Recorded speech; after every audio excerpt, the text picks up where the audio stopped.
students of standard 4th. Today we will learn chapter 2 of unit 3. What did Nasruddin boast about? Nasruddin को किस बात का घमंड था? Nasruddin boast about its skill in archery. Nasruddin को archery में अपनी स्किल की बात का घमंड था. Why did Nasruddin take someone else's name each time he missed the target? Nasruddin जब टारगेट मिस करता था तो वो किसका नाम लेता था?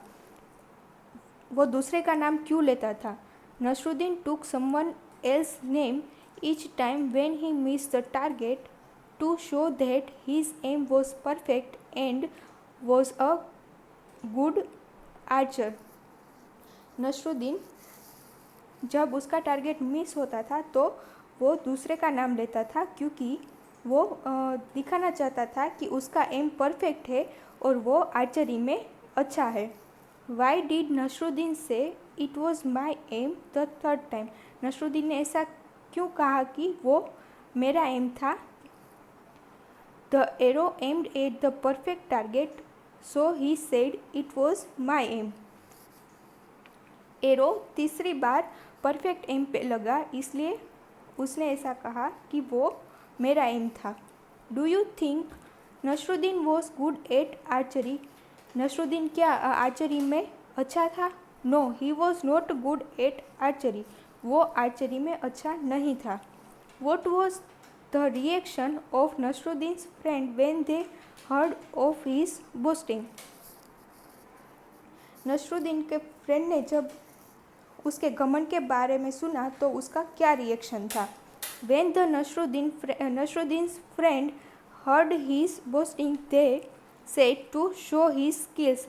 जब नसरुद्दीन के फ्रेंड के उसके घमंड के बारे में सुना तो उसने नसरुद्दीन से उसकी स्किल्स दिखाने के लिए कहा.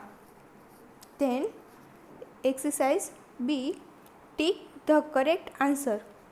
What was Nasruddin doing with his friends? Chatting. Nasruddin began to boast about his skill in archery. Who was lucky to hit bang on the target? Nasruddin. Fill in the blanks.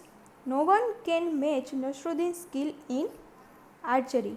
Aim at the target and shoot an arrow. At first his friends started laughing. Everybody started at Nasruddin, their mouths agape in amazement. State true or false. Nasruddin was good at archery. False. Few friends burst out laughing. True. Nasruddin's first arrow missed the target. True. At last, the arrow hit bang on the target. True. Match the following. यहाँ पे आपको match करना है. One day ये आपको इसमें से देख के अपने आप से करना है. Then shoot the arrow and hit the target by matching the words writing their correct meanings. यहाँ पे जो आपको एरो दिए गए हैं उसे आपको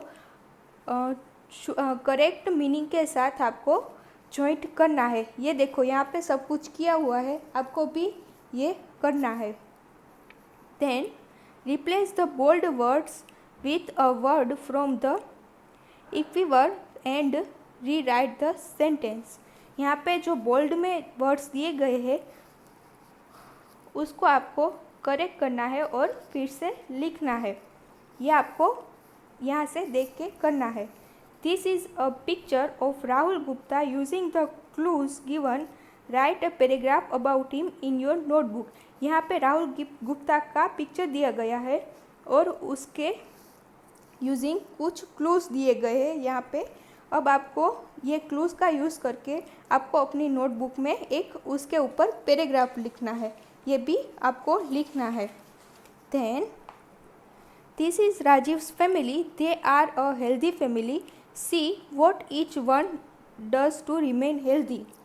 यहाँ पे ये राजीव की फैमिली है, वो एक हेल्दी फैमिली है. देखिए ये हेल्दी रहने के लिए क्या क्या करती है. यूज़ द वर्ड्स एंड और but and makes as many sentences as you can about Rajeev's family. यहाँ पे आपको एंड और बट वर्ड का यूज़ करके कई सारे सेंटेंसेस बनाने हैं राजीव के फैमिली के ऊपर। ये भी आपको यहाँ पे दिया गया है। देन एड प्रीफिक्स मिस और un to the following words suitably। यहाँ पे आपको वर्ड के आगे MIS और UN लगा के वर्ड्स कंप्लीट करना है। ये देखिए यहाँ पे आपको दिया गया है, ये आपको लर्न करना है और लिखना है। Then add ly to the following words, be careful about the spelling. यहाँ पे आपको जो वर्ड दिए गए हैं उसके पीछे ly लगा के वर्ड कंप्लीट करना है।